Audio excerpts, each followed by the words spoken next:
दोस्तों, आप सोच रहे होंगे कि बिटकॉइन का प्राइस क्यों स्टक हो गया है, क्यों नहीं बढ़ पा रहा है।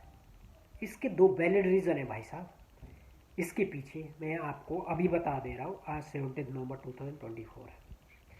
नंबर वन, ये गैरी गेंसलर का जो र्यूमर्स आया था कि नहीं, वो रिज़ाइन कर रहे हैं। ऑफिशियली उन्होंने रिज़ाइन नहीं करा था, एक र्यूमर फैल गया था। हाँ, उन्होंने बैक डाउन करा था और शायद थैंक्स गिविंग डे के बाद वो रिज़ाइन करने वाले हैं।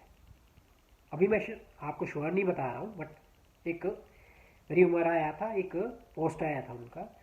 और दूसरा रीज़न ये है कि जो XRP के CEO है, he went to meet Donald Trump recently.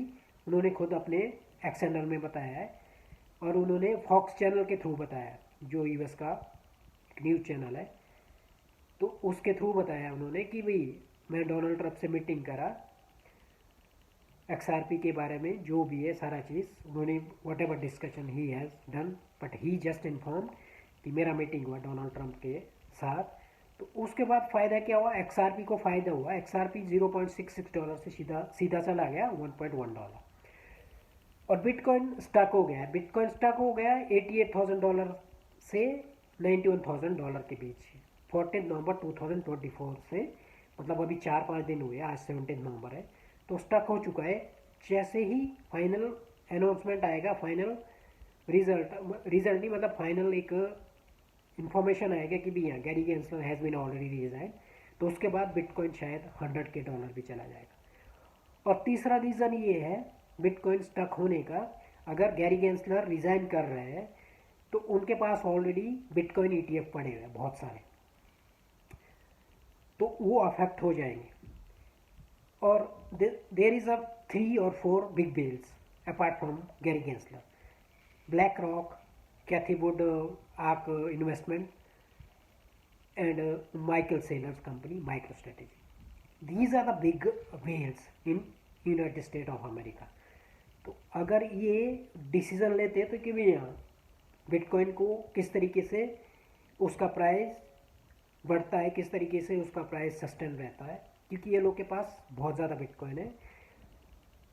Trump के जीतने के बाद अब यूएस शायद उसको रिजर्व में रखेगा 20 साल के लिए बिटकॉइन को। उसके बाद वो यूएस का जो डेप्ट है आधा ख़त्म कर देगा बिटकॉइन। तो इस वजह से ये रिजर्व में रखना चाहते हैं बिटकॉइन। तो बिग वेल्स जो है, होल्डर है, वो यूएस में ही है ज़्यादातर।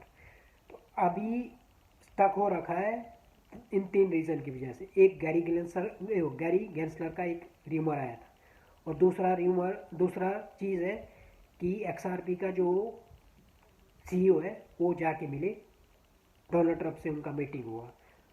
और तीसरा ये, अगर बिग वेल्स होल्ड कर रही है, वो मूवमेंट नहीं कर रही है, अगर बाइंग और सेलिंग नहीं हो रही, तो बिटकॉइन का प्राइस स्टक होगा। जैसे ही वो बाइंग और सेलिंग करेंगे तो बिटकॉइन का प्राइस नीचे जाना वो लाजमी है। अगर वो बाइंग करेंगे तो बिटकॉइन का प्राइस शूट अप हो जाएगा। वो डिफरेंट वे में फिर एक डिफरेंट लेवल में प्राइस चला जाता है, because they are buying more, because of they have a huge money, they are investing a too much amount in the digital asset.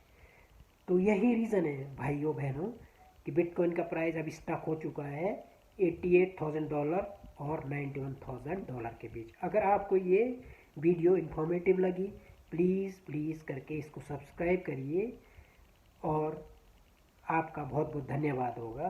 Thank you, धन्यवाद। Have a good day, take care, happy weekend.